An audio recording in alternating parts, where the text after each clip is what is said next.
Ang paglilingkod po ay dapat taos sa puso. Hello mga kasama.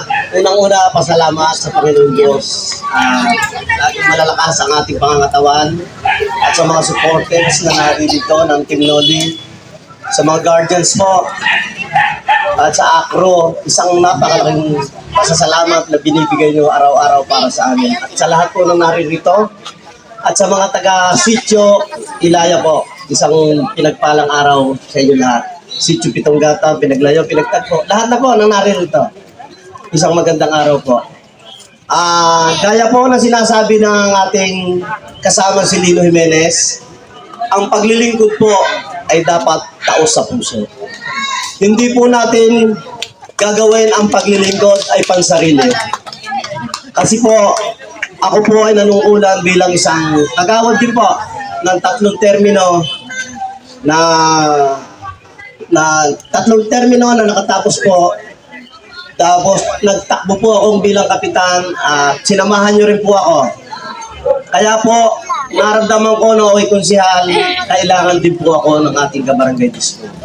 Dahil sa haba po ng experience ko, sa haba po ng nakikita ko sa araw-araw na pananarbaho ko, bilang isang kagawad po, doon ko nadama rin po na iba ang pamamalakad ng isang kapitan.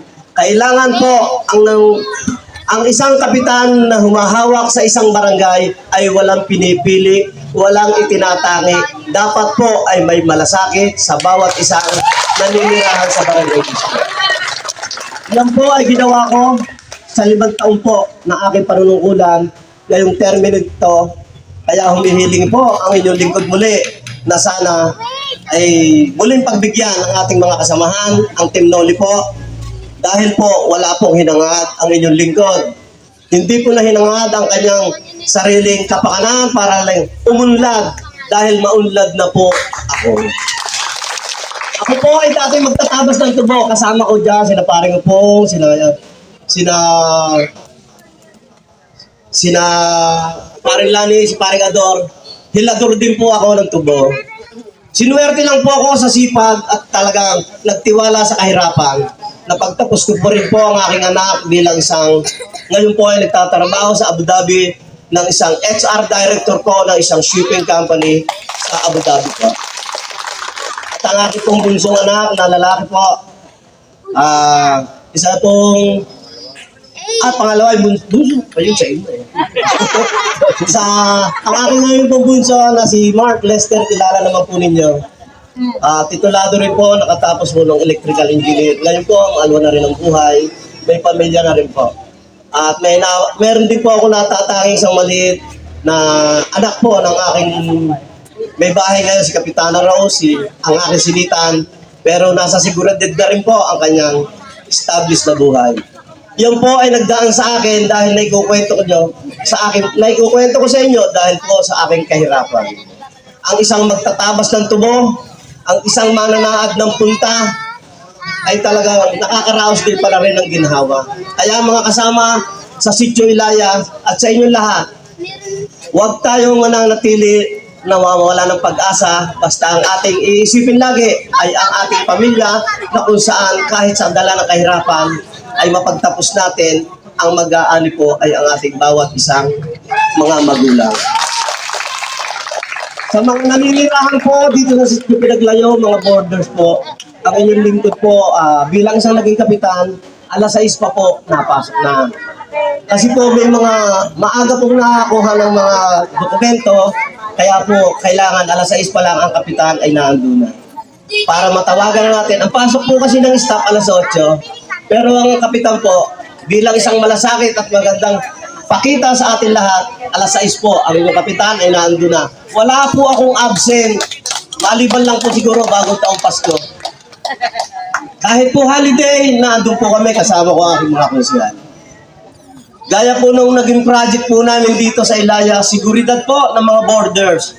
Sa kauna-unahan pagkakataon ko po, bilang naging isang kapitan, noong 2018, unang-una ko pong inilagay ang seguridad at kapakanan ng bawat mamamayan ng Sitio Ilaya, Sitio St. Felix, ang CCTV, kasama po ang ating property. Seguridad po, bilang isang ama, ayoko rin pong mapapahamak ang aking mga anak bilang isang ama ng barangay. Kailangan po natin ang bawat isa ay nababantayan. Ngayon po, konting kibot nyo lang, kita na kayo sa CCTV. May na mga nawawala po dyan na re-resolbahan agad po ng ating CCTV. Kaya po ang inyong lingkod muling humihingit, kumakatok sa inyong puso bilang isang kapitan na nagsasabi sa inyo na ang inyong lingkod ay hindi nag-abuso sa kanyang panunungkulan bilang isang kapitan po ng ating barangay. Kaya po ang aking Team Noli ay bumuo po ako ng tunay at tapat na maglilingkod at gagaya sa akin at sasama sa lahat ng mga tagumpay na gagawin natin para sa ating barangay. Naandyan po si Kunsel Bunso. Nasaan si Kunsel Bunso? Si Kunsel Bunso po, ang pahawakin ko po ng 4 na sityo para hindi maiwan ang sityo Pinagtagpo, Pinaglayo, Firings at Ibayo. Ibibigay ko pong commitment sa kanya ay ang communication para sa lahat ng mamamayan ng bawat sityo. Yan po, si Kunsel Bunso ay taga Pinaglayo. Dahil po yan, kahit ganyan, kasi laki ko rin lang, malaki din po ang puso niyan. Kahit hindi po siya Little Pops natin. Nakita naman po sa sityo Pinaglayo. Yan po si Kunsel Bunso. Si Pinsang Edwin po, dating nanunungkulan sa environment po. Gaya po nung dati ako po siya, kasama ko siya dito sa pag-aayos ng bakod na yan. Sa ilog po, siya po ang sa environment nung ako'y konsyahal. Ay nung tumakbo nung nakaraan po, medyo pinalad. Pero nakita ko po ang malasakit niya sa Sitio Ilaya. Kaya po isinama ko muli dahil alam ko na ang magpuprotekta sa Sitio Ilaya ay naandyan na si Konsyahal Edwin Javier. Konsyahal Edwin Javier po ang isa kong kasama. Si Konsyahal Roy po, ang sa committee naman ng sa health po, napakakulit yan ng kami mga konsyahal. Kailangan dyan, bago niya pirmahan ang mga dokumento na sa health, ay kailangan may faktura muna, may resibo, at may actual na bilang. Dahil po, kailangan po natin na malaman bilang isang mga konsyahal ang karapatan ng bawat committee na ibinibigay natin sa kanila. Kasi po, ang committee ko po, nung ako'y konsyahal, sa senior na agaw pa. Yan po.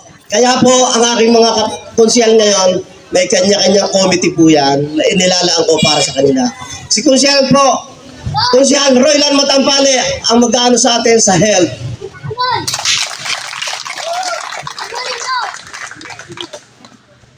Ayan, kitang-kita nyo naman ang aking konsyahalang isa. Sasabihin nating nanay na medyo magkasing edad na kami ngayon. Dahil sa hirap at pagod na dinanas ng 5 taon. Pero hindi po kami nagsisisi, bagkus po kami nagsisika para ipakita sa inyong lahat ang tunay na paglilingkuran. Si Konsehal Henyang Bro ang ilalagay natin sa committee ng senior citizen. Ang senior citizen po ay binubuo ng mga matatanda dahil senior. Nung umupo po ang inyong lingkod, ang senior citizen ay walang nakukuha ni singkong bingot sa barangay. Pero nung ang inyong lingkod ay naging kapitan, binigyan ko ng 1,000 birthday gift ang mga senior.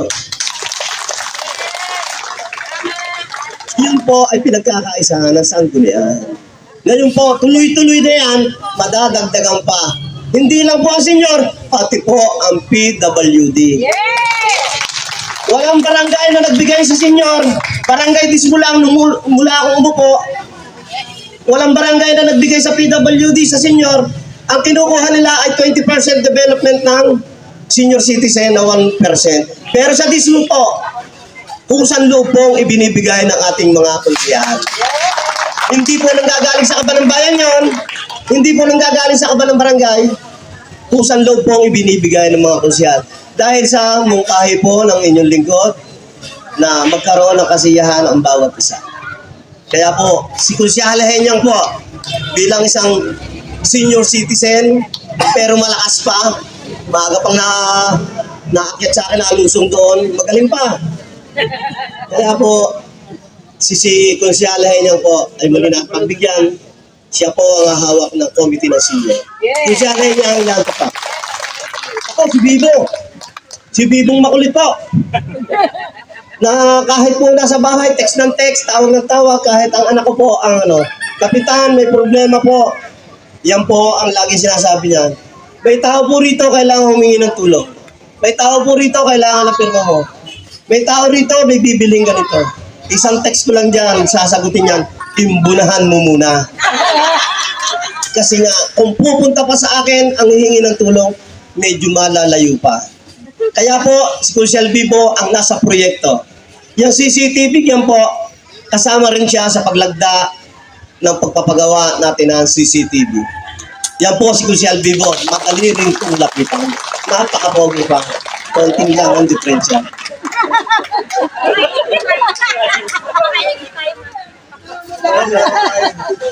Si Kunsyala Susen po, ang napakulit ng committee. Dinaig pa si Kowa. May pipirmahan lang kaming salang dokumento. Ipababago pa. Yun po ay kahalagahan ng isang committee. Kahalagahan po na ang barangay, doon pa lang sa barangay, itinatama na ang mga dokumento. Lahat po ng resibo sa livelihood, kailangan i-remit at tuos na tuos ng ating Konsyala Kowa. Kaya po, si Konsyala Susen po, seguridad po ng pera ng barangay, hindi mapapahamak.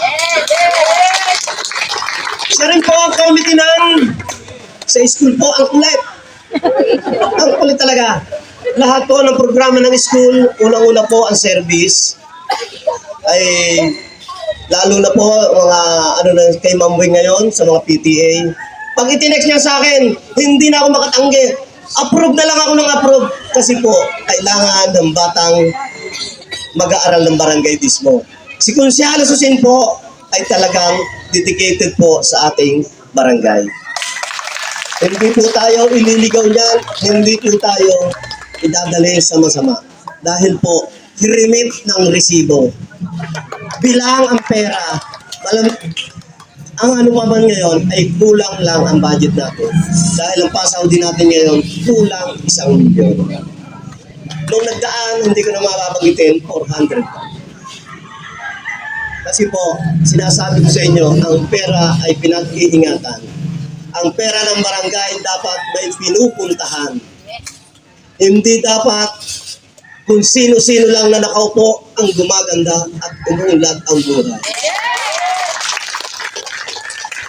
Hindi po hanap buhay ang pag-iisang nanunungkulan po. Bagkus po na itutulong mo, gaya po na sweldo.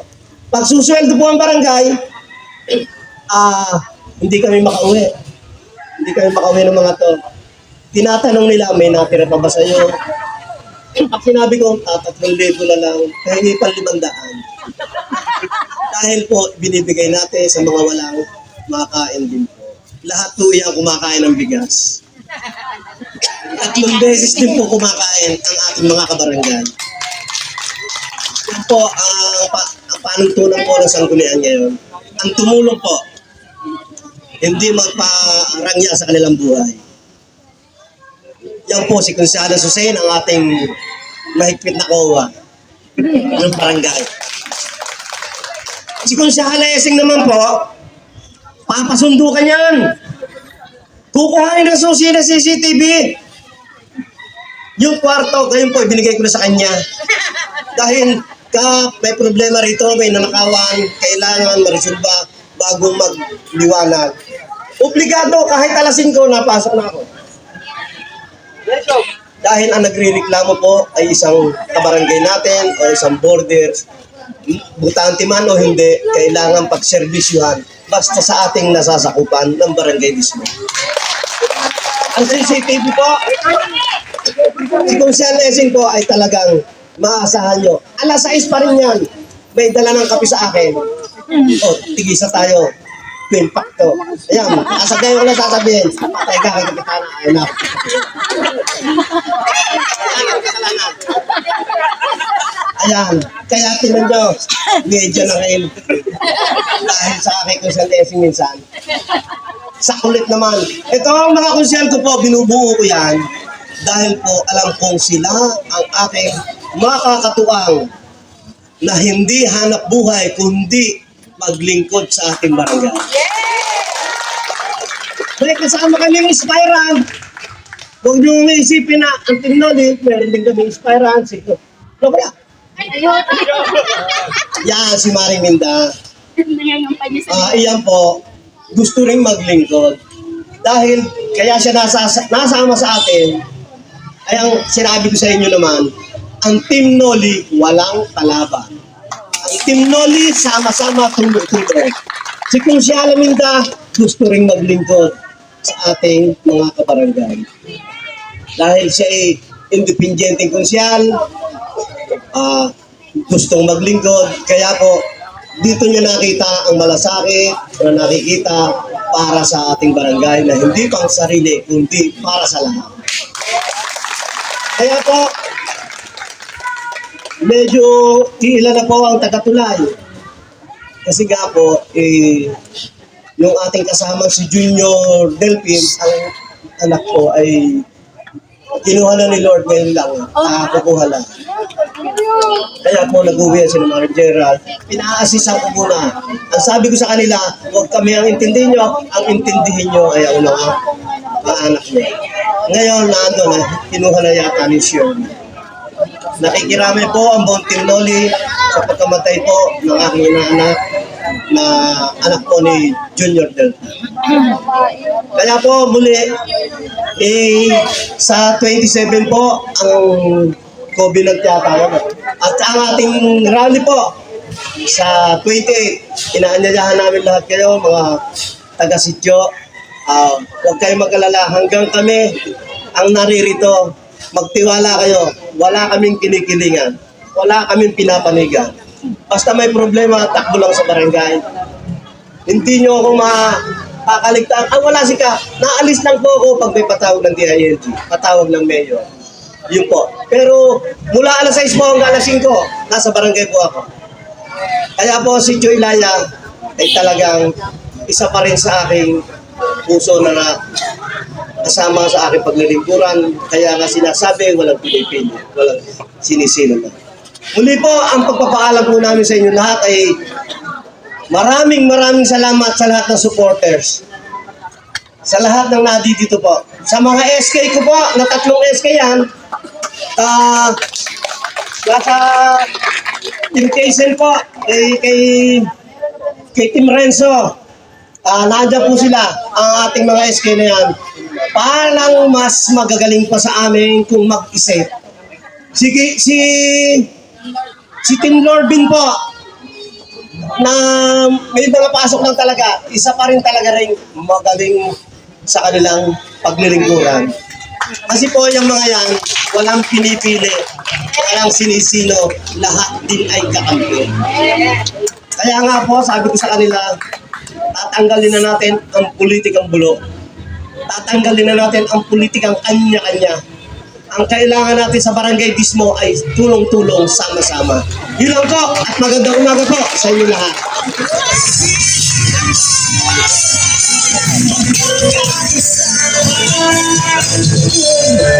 Sa anong tayo, hindi masasaya.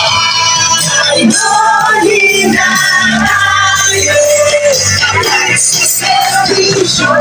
Maraming salamat. Photo op po tayo. Lahat po ng Team Noli, Team Kaisel, Team Renzo. Dito po tayo.